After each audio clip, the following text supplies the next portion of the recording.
मान्सूनपूर्व पावसाचा झटका आणि त्याचा परिणाम झाला अमरावतीच्या कृषी उत्पन्न बाजार समितीवर। बुधवारच्या संध्याकाळी अमरावतीमध्ये झालेल्या जोरदार पावसामुळे कृषी उत्पन्न बाजार समितीच्या आवारात ठेवलेल्या धान्यमालावर पावसाचे थेंब पडले।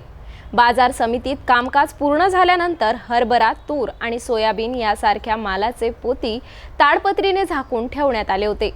मात्र काही भागात पावसाचे थेंब शिरल्यामुळे थोड्या प्रमाणात धान्य भिजले। सुदैवाने त्या क्षणी बाजार समितीत धान्याची आवक तुलनेत कमी होती, ज्यामुळे मोठ्या प्रमाणात नुकसान टळले।